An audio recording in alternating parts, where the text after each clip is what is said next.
Hello again, everyone. How nice to hear messages from so many of the APT staff. I'm going to try to catch us up to APT Foundation today, and we're going to do a little bit of that by the numbers. Last year, for example, APT Foundation, in its 50th year, had over 300,000 direct service encounters. We cared for almost 8,000 unique individuals. We conducted 2,313 walk-in evaluations. Those are all without appointment.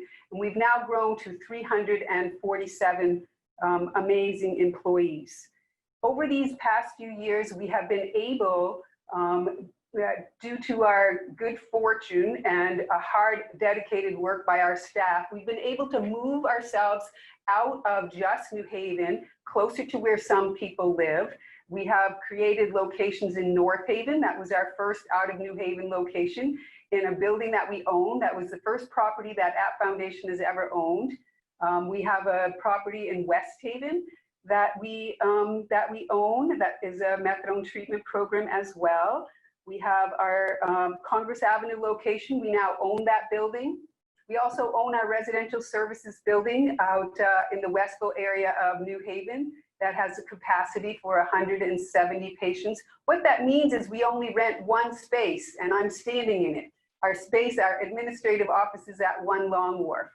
And so by building buildings on our own, we have been able to design spaces that are much more patient-friendly, that allow our patients a lot of privacy and comfort, and really reduce our operating expenses, because people aren't necessarily thrilled about having substance abuse treatment programs in their backyards. It can be very expensive to find and rent spaces. So we've done a terrific job in that way, and we are looking for space. So if anybody sees a building that has enough space for admin services, access center, and the central medical unit, we are interested. We have about a couple years longer on our lease here at Long Wharf.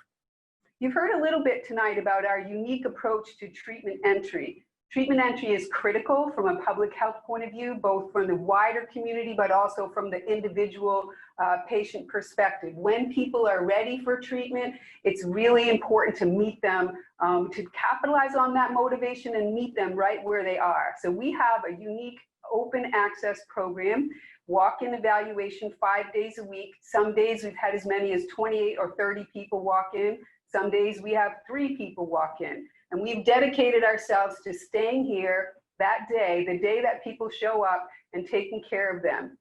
People are offered treatment, appropriate treatment, on the very same day that we meet them, whether that be a medication, whether that be medication in groups, whether it be a psychiatry service, a primary care service. We offer everybody care the day that we meet them. Everyone is invited in, and there's no waiting. What we've learned from doing that is that people really will come, and they'll come back, especially if the door is open to them. And I'd like to say the open door has held up during COVID. This has been a challenging 6 or 7 month time period. On March the 16th, late in the day, we received guidance from our Department of Mental Health and Addiction Services here in Connecticut that allowed us to change the way that we prescribed methadone in particular, so that people could have more take-home doses. We have stayed open every day. We have reduced foot traffic in and out of our programs by 75%, while continuing to care for every single patient. We continue to admit patients.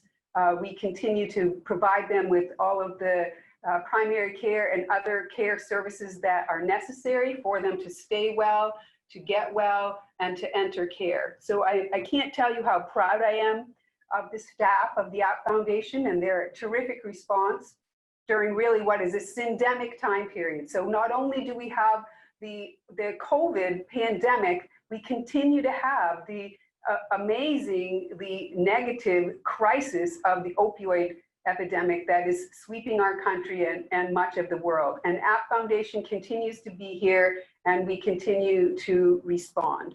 So that was a very quick way of bringing you up to the present day. We're still in phase 2, according to Governor Lamont.